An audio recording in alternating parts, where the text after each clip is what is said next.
My name is Claire Dennison. I'm 31 years old. For the last 8 years I taught English literature at Riverside Preparatory Academy in Durham, North Carolina. My brother Marcus is 36. He works in commercial real estate development. He lives in Charlotte with his wife, Vanessa, and their 2 children in a house with a 3-car garage and a media room.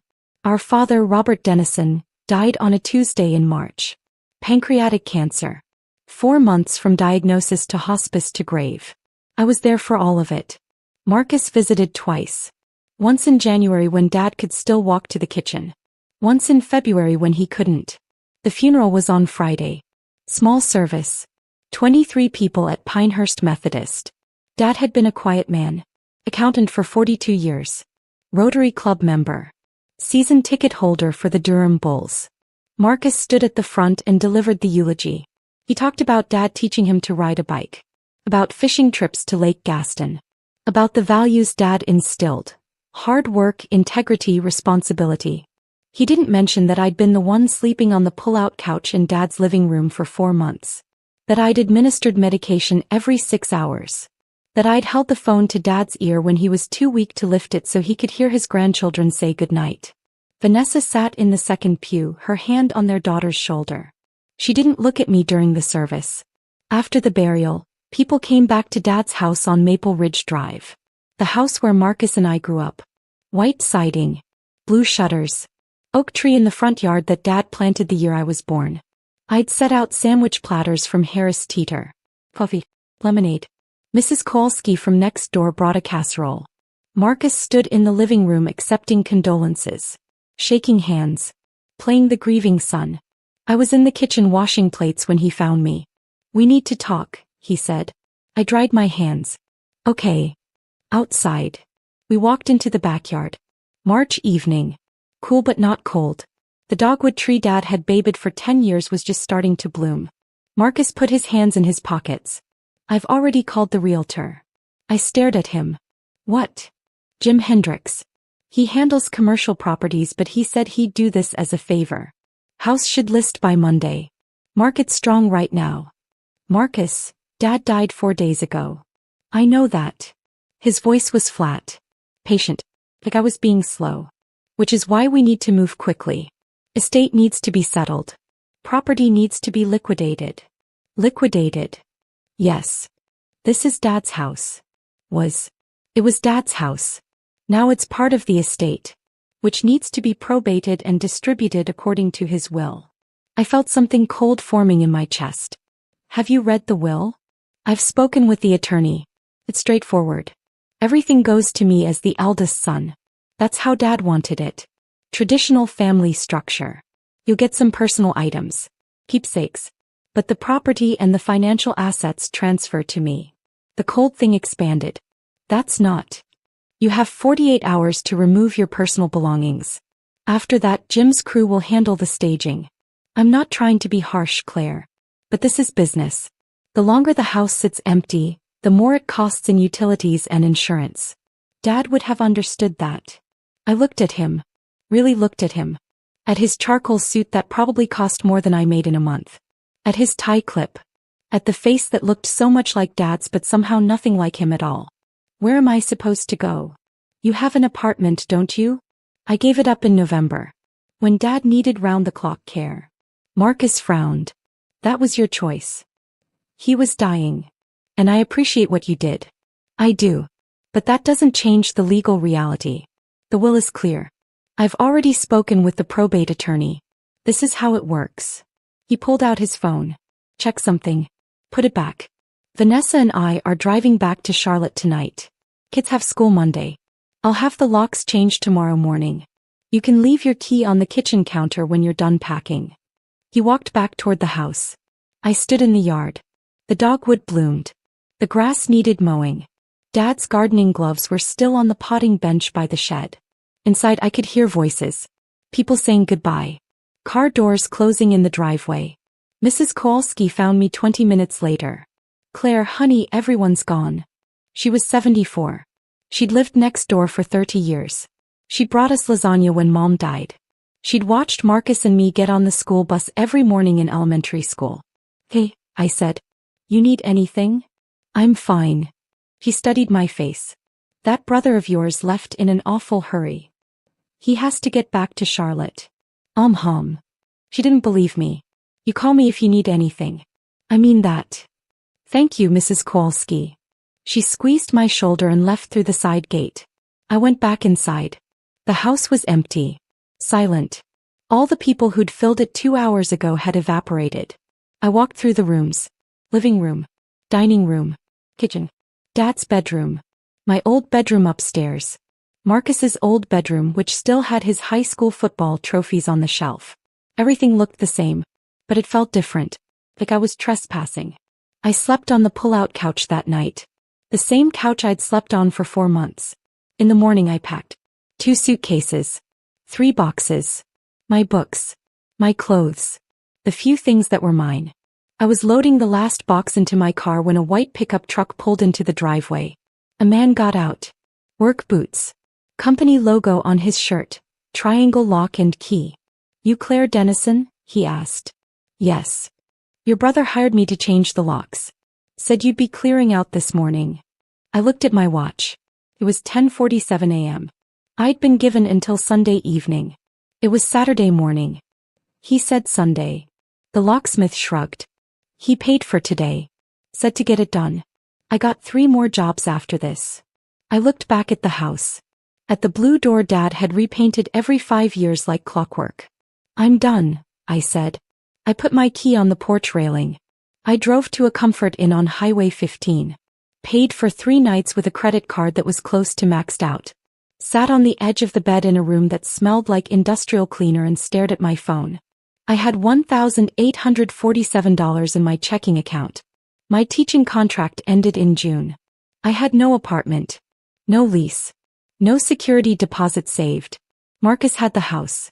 The estate. Everything. I opened my email. Scrolled back to November. Found the message from Dad's attorney. Her name was Lillian Marsh. Marsh & Associates. Estate planning and probate law. Office in downtown Durham. Dad had mentioned her once. In January when he could still talk in full sentences. He'd said, everything's in order. Lillian has the documents. You don't need to worry. I'd assumed he meant the will. The dinner. The funeral arrangements. I called the number on her email signature. It rang 4 times. Then, Marsh & Associates, this is Lillian Marsh. Ms. Marsh, this is Claire Dennison. Robert Dennison's daughter. Silence. Then, Miss Dennison. I've been waiting for your call. Something in her voice made me sit up straighter. You have. Yes. Can you come to my office Monday morning? 9 o'clock. Yes. I can do that. Good. Bring identification. Driver's license is fine. I'll see you Monday. She hung up before I could ask why she'd been waiting. The law office of Marsh & Associates was on the 3rd floor of a brick building on Chapel Hill Street. Old building. The kind with crown molding and radiators that clanked. I arrived at 8:52 a.m. The waiting room had 2 leather chairs and a receptionist's desk. The receptionist was a woman in her 60s with reading glasses on a chain. Claire Dennison, I said. I have a 9 o'clock with Ms. Marsh. Have a seat, dear. She's expecting you. I sat. My phone buzzed. A text from Marcus. Realtor coming by at 10. Please confirm you removed all personal items. I didn't reply. At exactly 9 o'clock a door opened.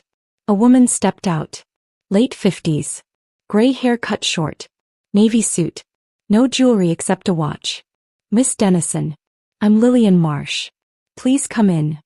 I followed her into a conference room. Rectangular table. 6 chairs. Window overlooking the street. She closed the door. Gestured to a chair. I sat. She sat across from me. I'm very sorry for your loss, she said. Your father was a good man. Thank you. She opened a folder. Inside were documents. Legal-sized paper. Lots of them. Has your brother contacted you about the estate? She asked. Yes. He said the will leaves everything to him. The house. The accounts. Everything. Lillian Marsh smiled. It wasn't a warm smile. It was the smile of someone who knows a secret. Did he show you the will? No. He said he'd spoken with the probate attorney. That it was straightforward. I am the probate attorney. I stared at her. Your brother called me 3 days ago. The day after your father's funeral. He informed me that he would be handling the estate settlement personally. He asked me to forward all documents to his office in Charlotte. He was very confident. Very assertive. She paused. I asked him if he'd read the will. He said he didn't need to. He said your father had discussed it with him years ago. Traditional family structure. Eldest son inherits.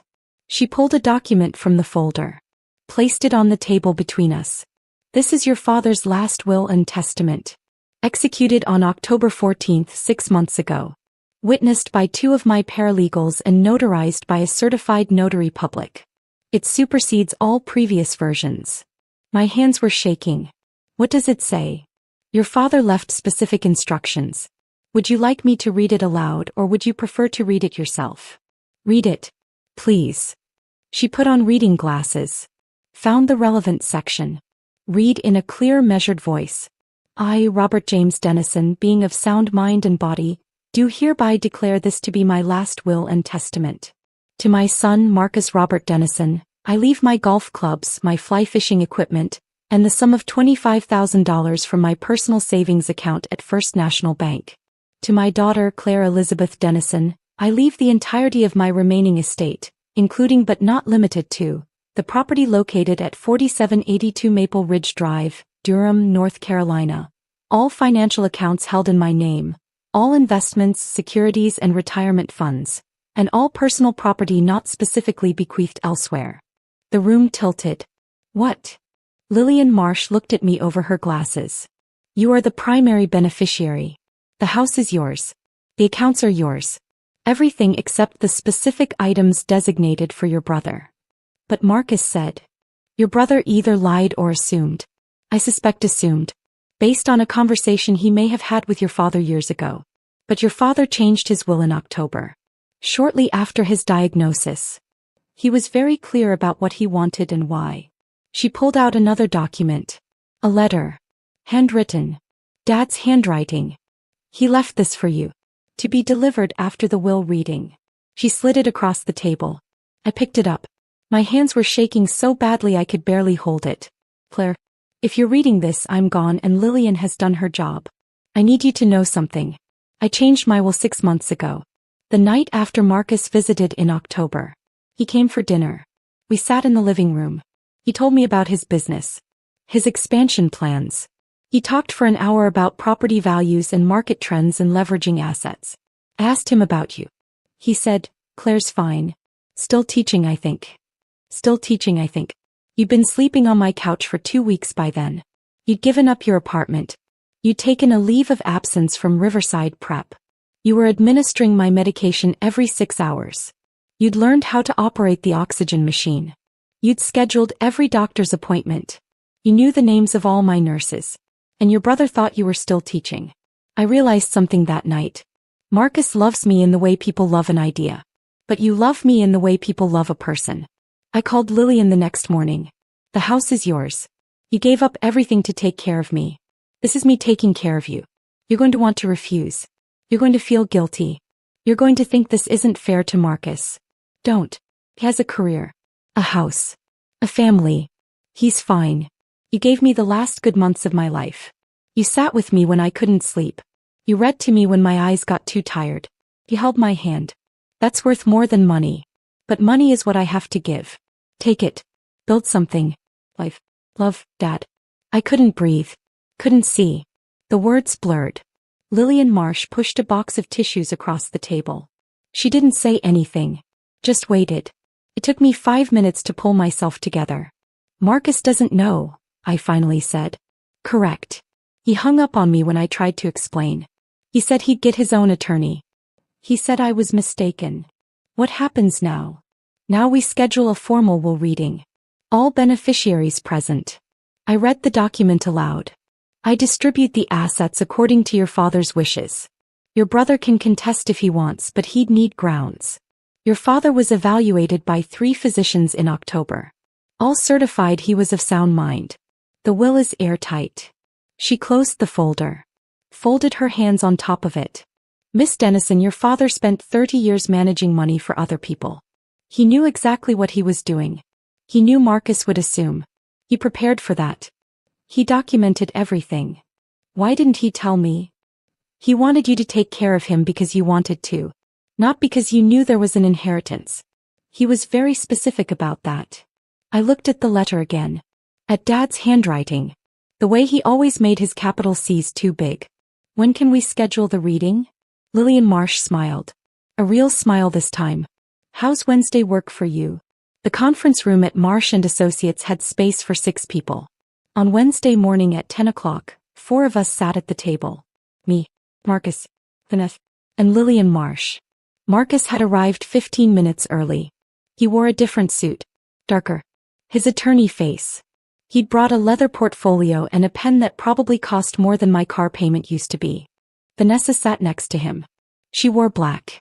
She didn't meet my eyes. Lillian Marsh entered at exactly 10 o'clock. She carried the same folder from Monday. Set it on the table. Sat down. Thank you all for coming. This is the formal reading of the last will and testament of Robert James Dennison, executed October 14th of last year. All parties are present. We'll proceed. Marcus leaned forward. Before we start, I need to clarify something. My father discussed his wishes with me multiple times over the years. Traditional estate structure. Eldest male heir. I want that on record. Lillian Marsh looked at him. Noted. However, the will I'm about to read supersedes all previous conversations and documents. It was executed 6 months ago, witnessed and notarized. Your father was certified as mentally competent by 3 separate physicians. Do you understand? I understand you're claiming that.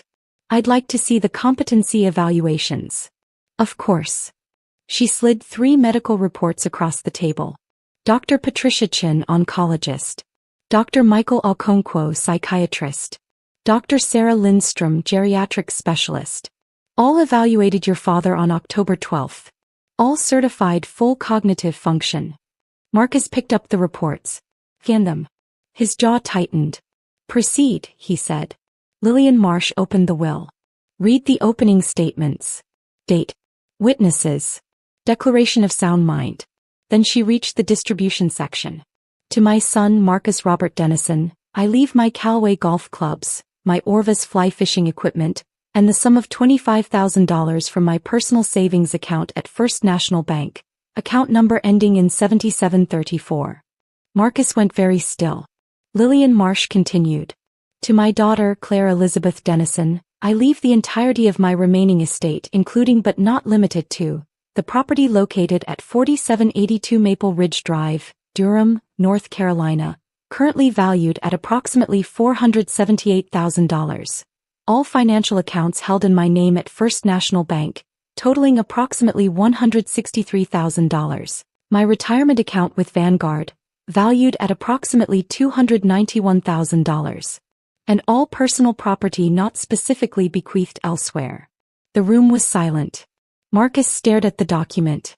Then at Lillian Marsh. Then at me. That's not possible, he said. It's documented right here. He didn't, we talked about this. Years ago. He said the house would go to me. He said that. People change their minds, Lillian Marsh said quietly.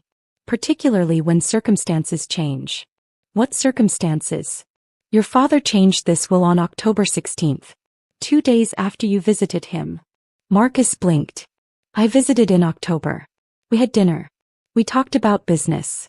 Yes. According to your father's notes, you talked about business for an hour. You asked him about property valuations. You discussed market trends. So, you didn't ask about your sister. Your father mentioned that in his notes. He asked about Claire. You said, Claire's fine. Still teaching, I think. Marcus's face changed. That doesn't. Your sister had been living in your father's house for 2 weeks at that point. She'd given up her apartment. Taken a leave of absence from her job. She was providing round-the-clock care. You didn't know that. Vanessa put her hand on Marcus's arm. Marcus. He shook her off. This is manipulation. He was sick. He was medicated. Someone influenced him. 3 doctors certified his competency. On the same day he executed the will. I have their sworn statements. Would you like to contest their medical opinions? Yes. I want a second evaluation. I want. Mr. Dennison.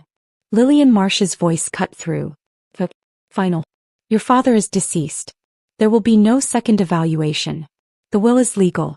It's binding. It's filed with the probate court. If you wish to contest, you'll need to demonstrate undue influence or lack of capacity. You have no evidence of either. What you have is an assumption based on a conversation that happened before your father got sick. Before he saw who actually showed up. The words hung in the air. Marcus opened his mouth. Closed it. Opened it again. How much? He finally said. Excuse me. How much is the estate worth? Total. Lillian Marsh looked at her notes. Approximately $932,000. Liquid assets and property value combined. Vanessa made a small sound. Marcus didn't move. And I get $25,000. And the items specified. Yes. That's. His voice cracked. That's not fair. For the first time I spoke. You changed the locks, Marcus. He looked at me. Really looked at me. Like he was seeing me for the first time in this entire meeting. You gave me 48 hours. Dad had been dead for 3 days. You called a realtor. You called a locksmith. You told me to leave my key on the counter. I thought. You thought the house was yours. You thought everything was yours. You didn't ask. You didn't check. You just assumed. Because that's what Dad always said. When did he say that? Marcus's face was red. I don't know. Years ago. When we were kids. He talked about legacy. About passing things down. Eldest son. That's how it's always been. That's how it was. Past tense. He changed his mind. Why? I slid Dad's letter across the table. Read it. He picked it up. Read it. I watched his face. Watched the exact moment he understood. He put the letter down. Looked at Lillian Marsh. Can I contest this? You can try. You'll lose. You'll also spend tens of thousands of dollars in legal fees and damage your relationship with your sister permanently. But yes. You can contest. Marcus looked at Vanessa. She looked away. He stood up. I need air. He walked out. Vanessa followed him. The door closed. Lillian Marsh gathered her documents. That went about as expected. What happens now? Now I file the will with the court. The property transfers to your name. The accounts transfer to your name. Your brother receives his $25,000 and his personal items. The estate is settled. You're free. Free. The word felt strange. He's going to hate me, I said. Probably. For a while. Maybe forever. But that's his choice, not yours. You didn't do this. Your father did. Because you earned it. She stood. Extended her hand. I shook it. Congratulations, Miss Dennison. You're a homeowner. Marcus and Vanessa were in the parking lot when I came down. They were standing by their car. A black BMW. Vanessa was crying. Marcus saw me. Walked over. We need the house, he said. No preamble. No greeting. What? We're extended. The Charlotte property. The expansion. We leveraged everything. We need liquidity. I was counting on the Durham house to cover the gap. I stared at him. You were going to sell Dad's house to cover a business debt? It's not a debt. It's an investment. But yes. We need the capital. How much do you need? $200,000. Give or take. You want me to give you $200,000. It's not giving. It's lending. I'll pay you back with interest. 18 months, maybe 2 years. You'd be helping family. Vanessa was watching from the car. Her face was pale. I thought about Dad's letter. You're going to want to refuse. You're going to feel guilty. No, I said. Claire. No. You changed the locks, Marcus. You called a realtor before Dad was in the ground for a week. You were going to sell the house I grew up in without asking me. Without even telling me. I thought it was mine. And now you know it's not. He stepped closer. You're really going to let me fail? You're going to keep everything and watch my business collapse. I'm going to keep what Dad left me. What you do with your business is your problem. We're family. I was family when I was changing Dad's catheter at 3 a.m. I was family when I was sleeping on a pull-out couch for 4 months. Where were you? I visited. Twice. You visited twice. I have a business. I have responsibilities. So did I. I gave them up. Because Dad needed me. Marcus's face was hard. I agree. You always did this. Always played the martyr. Always made everything about you. I never asked for anything. Not once. Dad chose to change his will. Not me. Him. Because you manipulated him. By taking care of him? Yes. You knew he'd feel guilty. You knew he'd do this. I looked at him. And my big brother. The one who used to let me tag along to the pool in summer. The one who taught me to throw a spiral. The one who'd turned into someone I didn't recognize. If you think taking care of our dying father was manipulation, then we have nothing else to say to each other. I walked to my car. Got in. Started the engine. Marcus stood in the parking lot. Vanessa had gotten out of the BMW. She was holding his arm. Talking to him. He wasn't listening. I drove away. Tight boundaries in the comments if you've ever had to choose between family loyalty and self-respect. I moved back into the house on Maple Ridge Drive 3 weeks later. The locksmith Marcus had hired had changed the locks, so I had to hire a different locksmith to change them again. It felt strange at first. Walking into my childhood home as the owner. Not the daughter. Not the caretaker. The owner. Mrs. Kolsky came over the first day with a casserole and a bottle of wine. Heard you got the house, she said. Good. That's how it should be. You knew. Honey, I've lived next door for 30 years.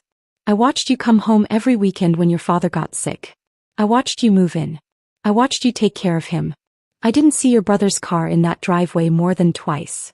He squeezed my hand. Your father knew what he was doing. I went back to work at Riverside Prep in the fall. They'd held my position.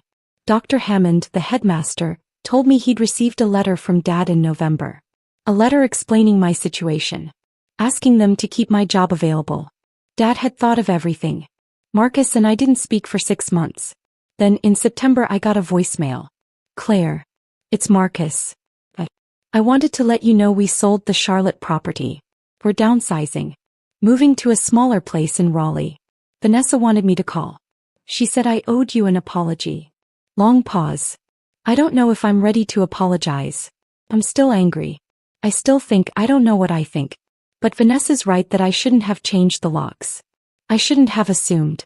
I should have read the will before I called the realtor. Another pause. Dad's birthday is next month. I was thinking maybe we could visit the grave together.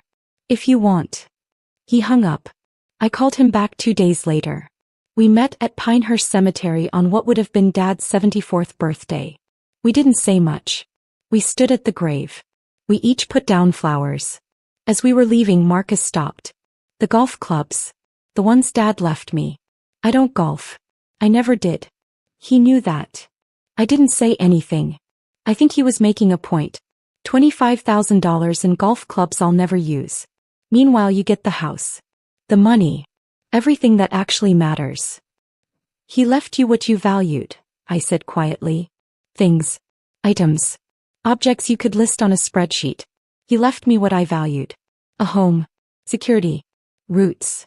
Marcus looked at me. You think I don't value those things? I think you forgot they existed. For a long time. We walked to our cars. Vanessa wants to invite you to Thanksgiving, he said. She's been asking. I'll think about it. Okay. He got in his car. Started the engine. Rolled down the window. Claire? For what it's worth, Dad was right. About the October visit. I didn't ask about you. I should have. He drove away before I could respond. I went to Thanksgiving. It was awkward. The kids, my niece and nephew, barely remembered me. Vanessa tried too hard to make everything comfortable. Marcus and I mostly avoided each other. But it was a start. I still live in the house on Maple Ridge Drive. I repainted the blue shutters last summer. Same color. Dad would have wanted that. The dogwood tree blooms every March. I sit under it sometimes and think about the 4 months I spent sleeping on the pull-out couch. About the medication schedules. About reading The Great Gatsby aloud to Dad when he couldn't sleep. I don't regret any of it. Marcus and I will probably never be close again. Maybe that's okay. Maybe some things break and don't fully heal. But I have the house. I have stability. I have the life Dad wanted me to have. And every time I walk through that blue door, I remember what he wrote. You gave me the last good months of my life. That's worth more than money. But money is what I have to give. He gave me more than money. He gave me proof that I mattered. That what I did mattered. That's worth everything.